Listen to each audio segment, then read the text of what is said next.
Արարատը ոչ միայն լեռ է, այն մեր ժողովրդի հոգու արձանագրությունն է։ Նրա երկու գագաթները կանգնած են ինչպես եղբայրներ, միմյանցից բաժանված, բայց նույն արյունով շնչող։ Նրա ձյունածածկ սրտում թաքնված են մեր նախնիների աղոթքները, մեր հերոսների ոգին, մեր մայրերի լացն ու մեր երեխաների ծիծաղը։ Արարատը հայի անխոնջ հույսն է, որը չի հալվում անգամ հազարամյակների մեջ։ Նա կանգնած է անշարժ, բայց նրա ներկայությունը շարժում է մեր սրտերը։ Երբ հայացքդ բարձրացնում ես Արարատին,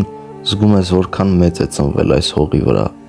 Զգում ես, որ արմատներդ ամուր են, որ հողդ քեզ չի դավաճանի, եթե դու չդավաճանես նրան։ Արարատը մեր ուժի վկան է։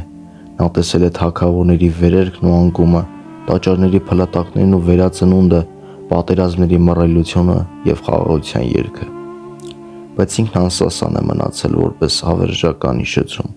որ Հայաստանը մնում է կանգուն, անկախ, թշնամու քամուց ու դավից։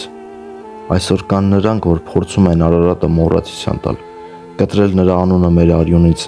զավթել նրա պատկերը, ասես կարող են հեռացնել լեռը մեր սրտերից, բայց իզուր են նրանց ջանքերը,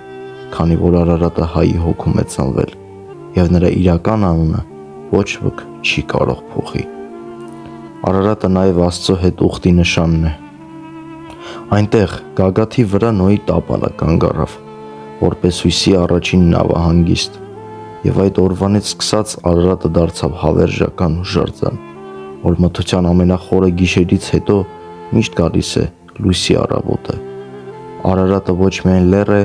այլ խոյամարտի սուրբ դրոշ, որ մեզ հիշեցնում է, մենք ժողովուրդ ենք, որ ծնվել է պայքարելու, բայց նաև սիրելու ու ստեղծելու համար։ Եվ երբ գիշերը ծածկում է երկիրը, Արարատը կանգնած է հսկելով մեր երազները, որպես հայի հավերժական պահապան։